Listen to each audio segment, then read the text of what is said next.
கிறிஸ்துவுக்குள் பிரியமானவர்களே, உங்கள் யாவருக்கும் மீட்பெரும் இரட்சகரமாகிய இயேசு கிறிஸ்துவின் இனிதான நாமத்தினாலே உங்கள் அனைவருக்கும் என் அன்பின் வாழ்த்துக்களை தெரிவித்துக் கொள்கிறேன். அருமையான இந்த காலை பொழுதிலே சமயத்திற்கேற்ற வார்த்தை என்கிற நிகழ்ச்சியின் மூலமாக கர்த்தருடைய வார்த்தைகளை உங்கள் மத்தியில் பகிர்ந்து கொள்வதில் மிகுந்த சந்தோஷப்படுகிறேன். இந்த நாள் உங்களுக்கு மிகுந்த ஆசீர்வாதமாக இருக்கும்படி உங்களை மனதார வாழ்த்துகிறேன். கர்த்தர் மகிமைப்படுவாராக. கர்த்தருக்கு ஸ்தோத்திரம். இந்த நாளிலும் கூட உங்களுக்காக ஒரு வேத வசனத்தை வாசித்து உங்களுக்காக நான் ஜெபிக்க விரும்புகிறேன். சங்கீதங்களின் புஸ்தகம் 48வது சங்கீதம் அதனுடைய 14வது ஸ்தோத்திரம் 48வது சங்கீதம் அதனுடைய 9வது வாக்கியத்தை நாம் வாசிப்போம்.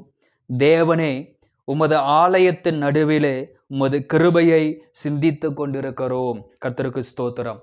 என் அன்பான தேவனுடைய பிள்ளைகளே, சமயத்திற்கேற்ற வார்த்தை என்கிற இந்த நிகழ்ச்சியில் இந்த காலை பொழுதிலே கிருபையை சிந்தித்து கொண்டிருங்கள் என்கிற தலைப்பிலே கர்த்தருடைய வார்த்தைகளை நாம் சிந்திக்க போகிறோம். கர்த்தர் மகிமைப்படுவாராக. இந்த 48வது சங்கீதம் கோராகின் புத்திரருக்கு ஒப்புவிக்கப்பட்ட ஒரு சங்கீதமாய் இருக்கிறது. அப்ப இந்த சங்கீதத்தை எழுதின சங்கீதக்காரன் இவ்விதமாய் சொல்லுகிறார், ஆண்டவரே, உமது ஆலயத்தின் நடுவிலே உமது கிருபையை நாங்கள் சிந்தித்து கொண்டிருக்கிறோம். எவ்வளவு அழகான ஒரு காரியம்! நீங்களும் நானும் இந்த காலை பொழுதிலே சிந்திக்க வேண்டிய ஒரு காரியம் கிருபை. கிருபையை சிந்தித்து கொண்டிருக்கிறோம். இந்த உலக வாழ்க்கையிலே நாம் நிறைய காரியங்களை சிந்திக்கிறோம்.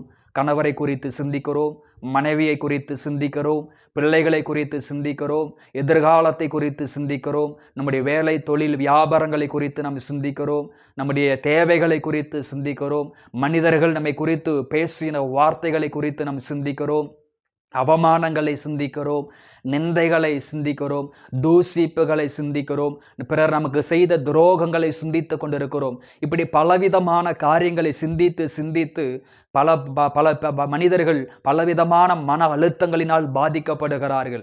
இவர்கள் இப்படி பேசினார்கள், இவர்கள் இப்படி சொன்னார்கள் என்று சொல்லி பல காரியங்களை சிந்தித்து சிந்தித்து அநேகர் மன அழுத்தத்தில் இருக்கிறார்கள். அருமையான இந்த காலை பொழுதிலே நீங்களும் நானும் சிந்திக்க வேண்டிய காரியம் என்ன? அவமானங்களை அல்ல, நிந்தைகளை அல்ல, தூசிப்புகளை அல்ல, விரோதங்களை அல்ல. நீங்களும் நானும் சிந்திக்க வேண்டிய காரியம் தெய்வம் நமக்கு தந்த கிருபையை ஒவ்வொரு நாளும் நாம் சிந்திக்க வேண்டும். நாம் நிற்பது நிர்மலமாகாமல் இருப்பது கர்த்தருடைய சித்த கிருபை. ஜீவனோடு இருப்பது கிருபை. பயணங்கள் ஆசீர்வாதமாய் இருப்பது கிருபை. நம்முடைய வேலை, நம்முடைய தொழில், நம்முடைய குடும்பங்கள் ஆசீர்வதிக்கப்படுவது கிருபை. கர்த்தர் நமக்கு தந்த குடும்பம் அவருடைய கிருபை. கர்த்தர் நமக்கு தந்த வேலை அவர் தந்த கிருபையாய் இருக்கிறது. அப்போ ஒவ்வொரு நாளும் ஒரு ரட்சிக்கப்பட்ட ஒரு தேவனுடைய பிள்ளை, தெய்வத்தை ஆவியோடும் உண்மையோடும் ஆராதிக்கிற ஒரு பிள்ளை எப்பொழுதுமே கிருபையை சிந்தித்து கொண்டிருப்பது அவசியமாய் இருக்கிறது. அந்த கிருபையை சிந்தித்து கொண்டிருப்பது அவசியமாய் இருக்கிறது. அதனால்தான் வேதம் சொல்லுகிறது, ஸ்தோத்திரம், காலைதோறும் அவருடைய கிருபை புதிதாய் இருக்கிறது. ஒவ்வொரு நாளும் அவருடைய கிருபையை சிந்திக்கிற பிள்ளைகளுக்கு தினந்தோறும் காலைதோறும் அவர் புதிய கிருபைகளை கர்த்தர் நமக்கு தருகிறார். கர்த்தருக்கு ஸ்தோத்திரம். அப்ப என் அன்பானவர்களே, சங்கீதக்காரன் சொல்லுகிறார், கிருபையை சிந்தித்து கொண்டிருங்கள். கிருபையை சிந்தித்து கொண்டிருக்கிறோம். அப்ப நீங்களும் நானும் ஆண்டவருடைய கிருபையை ஏன் சிந்திக்க வேண்டும்? ஏன் அந்த கிருபையை சிந்தித்து கொண்டு இருக்க வேண்டும்? ஆலயத்தின் நடுவிலே ஏன் அந்த கிருபையை சிந்தித்து கொண்டு இருக்க வேண்டும் என்று நாம் வேதத்தை தொடர்ந்து படிக்கும் பொழுது சங்கீதங்களின் புஸ்தகம் 23வது சங்கீதம் 6வது வசனம் சொல்லுகிறது, என் ஜீவனுள்ள நாளெல்லாம் நன்மையும் கிருபையும் என்னை தொடரும், கர்த்தருடைய வீட்டிலே நீடித்த நாட்களாய் நிலைத்திருப்பேன் என்று வேதத்தில் வாசிக்கிறோம். அப்ப ஏன் அந்த கிருபையை நாம் சிந்திக்க வேண்டும்? ஒவ்வொரு நாளும் தேவ சமூகத்திலே அமர்ந்து ஒவ்வொரு நாளும் ஏன் அந்த கிருபையை சிந்திக்க வேண்டும் என்று சங்கீதம் 23:6 வாசித்து பார்க்கும் பொழுது நன்மையும் கிருபையும் என்னை பின்தொடரும் என்று வேதத்தில் வாசிக்கிறோம். அப்ப ஏன் கிருபையை சிந்திக்க வேண்டும் என்று படிக்கும் பொழுது அது நம்மை பின்தொடர்கிற ஒரு கிருபை, பின்தொடர்கிற ஒரு கிருபையாய் இருக்கிறது. இந்த உலக வாழ்க்கையில் அநேகர் நம்மோடு இருப்பதாக வாக்கு பண்ணினார்கள், அநேகர் விட்டு சென்றார்கள். யாரும் நம்மை பின்தொடரவில்லை. ஸ்தோத்திரம். நமக்கு ஆதரவாய் இருந்தவர்கள், அடைக்கலமாய் இருந்தவர்கள், ஆறுதலாய் இருந்தவர்கள் அநேகர் நம்மை விட்டு விலகினார்கள். அநேகர் கூட இருப்பதாக சொல்லிட்டு விலகி போனார்கள். ஆனால் ஒவ்வொரு நாளும் இந்த கிருபை மாத்திரமே நம்மை பின்தொடர்ந்து வருகிறது. நம் காலையில் எழும்புகிற நிமிஷம் முதற்கொண்டு இரவு நம்ம வீட்டுக்கு திரும்புகிற வரைக்கும் நம்முடைய வாழ்க்கை பயணத்திலே, நம்முடைய பயணங்களில், வேலை ஸ்தலங்களிலே, ஊழிய ஸ்தலங்களிலே, எதிர்கால வாழ்க்கையிலே, ஜீவிதங்களிலே, எல்லா நிலைகளிலும் இந்த கிருபை மாத்திரமே நம்மை பின்தொடர்ந்து வருகிறது. இருக்கிறது. அப்ப சங்கீதக்காரன் அழகா சொல்லி கொடுக்கிறார், யார் என்னை பின்பற்றினாலும் பின்பற்றாவிட்டாலும், யார் என்னை கூட வந்தாலும் கூட வராவிட்டாலும் அந்த கிருபையானது என்னை பின்தொடர்ந்து வருகிறது. அப்ப அந்த பின்தொடர்கிற அந்த கிருபையை நாம் சிந்தித்து கொண்டே இருக்க வேண்டும். சவுல் ஸ்தோத்திர தாவீதை பின்தொடர்ந்து வந்தாலும் தாவீதை கிருபை பின்தொடர்ந்து கொண்டே இருந்தது. ஏன் சவுலால் தொட முடியவில்லைன்னு சொன்னா, தாவீதின் மேல் பின்தொடர்கிற ஒரு கிருபை இருந்து கொண்டே இருந்தது. அப்ப தாவீதுடைய சிரசின் மேல் தினந்தோறும் பின்தொடர்கிற ஒரு கிருபை இருந்தபடியால் அந்த பின்தொடர்கிற சவுலால் எந்த ஆபத்தையும் விளைவிக்க முடியவில்லை, எந்த தீமையையும் ஏற்படுத்த முடியவில்லை. என் கண்பானவர்களே, ஏன் கிருபையை சிந்திக்க வேண்டும்? அது ஒவ்வொரு நாளும் நம்மை பின்தொடர்கிற பயணத்தில் பின்தொடர்கிற வாழ்க்கை பயணத்தில் பின்தொடர்கிற ஒரு கிருபையாய் இருக்கிறது. அந்த கிருபையை நாம் ஒவ்வொரு நாளும் சிந்தித்து கொண்டே இருக்க வேண்டும். கர்த்தருக்கு ஸ்தோத்திரம். இரண்டாவதாக ஏன் கிருபையை சிந்திக்க வேண்டும்? 32வது சங்கீதம் அதனுடைய 10வது வாக்கியத்தில் நாம் வாசிக்கும் பொழுது, 32வது சங்கீதம் 10வது வாக்கியத்தை வாசிக்கும் பொழுது, துன்மார்க்கனுக்கு அநேக வேதனைகள் உண்டு, கர்த்தரை நம்புகிறவனையோ கிருபை சூழ்ந்து கொள்ளும் என்று வேதத்தில் வாசிக்கிறோம். அப்ப இரண்டாவதாக வேதம் சொல்லுகிற ஏன் அந்த கிருபையை சிந்திக்க வேண்டும் என்று பார்க்கும் பொழுது, அது சூழ்ந்து கொள்ளுகிற ஒரு கிருபையாய் இருக்கிறது. சூழ்ந்து கொள்ளுகிற ஒரு கிருபையாய் இருக்கிறது. துன்மார்க்கர்களுக்கு அநேக வேதனைகள் உண்டு, ரட்சிக்கப்படாதவர்களுக்கு அநேக வேதனை உண்டு. என் அன்பானவர்களே, ரட்சிக்கப்பட்டவங்களுக்கும் ரட்சிக்கப்படாதவங்களுக்குள்ள வித்தியாசம் என்னவென்று சொன்னால், ரட்சிக்கப்படாதவங்களுக்கு பிரச்சனைகள் இருக்கும், ஆனால் தீர்வுகளுக்குண்டான வாய்ப்புகள் குறைவாக இருக்கும். ஆனால் ரட்சிக்கப்பட்ட நமக்கு பிரச்சனைகள் இருந்தாலும் அதற்கு பரிகாரியாக தீர்வாக இயேசு கிறிஸ்து நம்ம கூட இருக்கிறார், கிருபை நம்ம கூட இருக்கிறது. இந்த வசனத்தை வாசிக்கும் பொழுது துன்மார்க்கர்களுக்கு நிறைய தீமைகள் உண்டு, நிறைய சோதனைகள் உண்டு, நிறைய துன்பங்கள் உண்டு. ஆனால் நம்மையோ கிருபை சூழ்ந்து கொள்ளும் என்று வேதத்தில் வாசிக்கிறோம். கர்த்தருக்கு ஸ்தோத்திரம். அப்ப இந்த இடத்துல பாருங்க, கர்த்தரை நம்பியிருக்கிறவனையோ கிருபை சூழ்ந்து கொள்ளும். நீங்கள் மனிதரை சார்ந்து கொள்ளும் பொழுது, சொந்த பந்தங்களை சார்ந்து கொள்ளும் பொழுது, நண்பர்களை சார்ந்து கொள்ளும் பொழுது, உலகத்தானை சார்ந்து கொள்ளும் போது அல்ல கிருபை. அழைத்த தெய்வத்தை, அபிஷேகித்த தெய்வத்தை, ரட்சிப்புக்குள் கொண்டு வந்த தெய்வத்தை நீங்கள் நம்புகிற பொழுது அந்த கிருபையானது உங்களை சூழ்ந்து கொள்ளுகிறது. அப்போ காலை பொழுதிலே நீங்களும் நானும் ஏன் கிருபையை சிந்திக்க வேண்டும்? ஆலயத்தில் ஏன் கிருபையை சிந்திக்க வேண்டும்? அது நம்மை ஸ்தோத்திரம் சூழ்ந்து கொள்ளுகிற கிருபை, நம்முடைய வாழ்க்கையை சூழ்ந்து கொள்ளுகிற கிருபை, வேலைகளை வருமானங்களை சூழ்ந்து கொள்ளுகிற கிருபை, அது நம்முடைய தொழில் ஸ்தலங்களை சூழ்ந்து கொள்ளுகிற கிருபை, கணவன் மனைவி பிள்ளைய குடும்பத்தை சூழ்ந்து கொள்ளுகிற கிருபையாக இருக்கிறது. அந்த சூழ்ந்து கொள்ளுகிற கிருபையை நாம் ஒவ்வொரு நாளும் சிந்திக்க வேண்டியது அவசியமாக இருக்கிறது. கர்த்தருக்கு ஸ்தோத்திரம். அடுத்ததாக சங்கீதங்களின் புஸ்தகம் 103வது சங்கீதம் ஸ்தோத்திரம், அதனுடைய ஸ்தோத்திரம் 103வது சங்கீதத்தில் நாம் படிக்கும்போது 4வது வசனம் விதமாய் சொல்லுகிறது, உன் பிராணனை அழிவுக்கு விலக்கி மீட்டு உன்னை கிருபையினாலும் இரக்கங்களினாலும் முடிசூட்டி.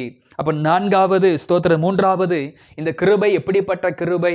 ஏன் இந்த கிருபையை சிந்தித்து கொண்டு இருக்க வேண்டும் என்று பார்க்கும் பொழுது ஸ்தோத்திரம், அது முடிசூட்டுகிற கிருபையாயிருக்கிறது. முடிசூட்டுகிற கிருபையாயிருக்கிறது. பாருங்கள், தாவீதுடைய வாழ்க்கையில பல பேர் அழிப்பதற்காக முயற்சி எடுத்தாலும், பல பேர் கொல்லுவதற்காக முயற்சி எடுத்தாலும், சொந்த மகனாகிய அப்சலோம் விரோதமாக எழும்பின பொழுதும், சவுல் விரோதமாக எழும்பின பொழுதும், அந்த சதுரலுக்கு முன்பதாக ஸ்தோத்திரம் ஒரு பதவியை, ஒரு ராஜாங்கத்தை ஆயத்தப்படுத்தி தலையை எண்ணெயால் அபிஷேகம் பண்ணினார் என்று நம் வேதத்தில் நம்ம படிக்கிறோம். தாவீதை ராஜாவாக முடிசூட்டினார் என்று வேதத்திலே வாசிக்கிறோம். மொர்தெகாயுடைய வாழ்க்கையை நம்ம எடுத்து பார்க்கும் பொழுது அதே ஆமானுக்கு முன்பதாக முடிசூட்டப்பட்டதை நம்ம வேதத்தில் வாசிக்கிறோம். யோசேப்புடைய வாழ்க்கை எடுத்து பார்க்கும் பொழுது ஸ்தோத்திரம் பழிவாங்க நினைத்த சகோதரர்கள் மத்தியிலேயே ஒரு முடிசூட்டினதை நம்ம வேதத்தில் படிக்கிறோம். தானியேலுடைய வாழ்க்கை எடுத்து பார்க்கும் பொழுது அழிக்க நினைத்த பிரதானிகள் மத்தியில் முன்பதாக ஸ்தோத்திரம் தானியேல் முடிசூட்டப்பட்டதை நாம் படிக்கிறோம். என் கண்பானவர்களே, நீங்களும் நானும் ஆராதிக்கிற தெய்வம் நம்மை சத்துருக்களுக்கு முன்பதாக முடிசூட்டுகிற தெய்வம். எந்த இடத்துல அவமானப்பட்டீர்களோ, எந்த இடத்துல நிந்திக்கப்பட்டீர்களோ, எங்கே தூஷிக்கப்பட்டீர்களோ, எங்கே வாழ முடியாது என்று நினைத்தீர்களோ, எந்த இடத்திலிருந்து ஓட நினைக்கிறீர்களோ அதே இடத்துல ஆண்டவர்களை முடிசூட்டுகிற தேவனாய் இருக்கிறார். அந்த முடிசூட்டுகிற கிருபையாய் இருக்கிறது. அந்த முடிசூட்டுகிற கிருபையை ஒவ்வொரு நாளும் நீங்கள் சிந்தித்து கொண்டே இருக்க வேண்டும் என்று வேதம் வலியுறுத்துகிறது. கர்த்தருக்கு ஸ்தோத்திரம்.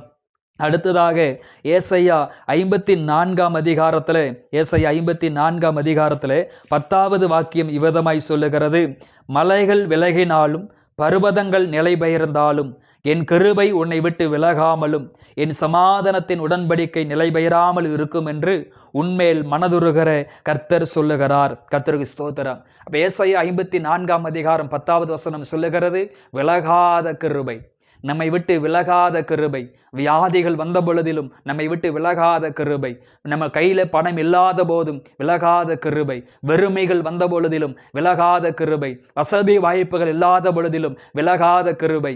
படிப்பறிவு இல்லாத போதும் விலகாத கிருபை. அப்போ இந்த உலகம் மனிதர்கள் ஸ்தோத்திரம் எல்லாம் இருக்கும் பொழுது நம்ம கூட இருப்பாங்க.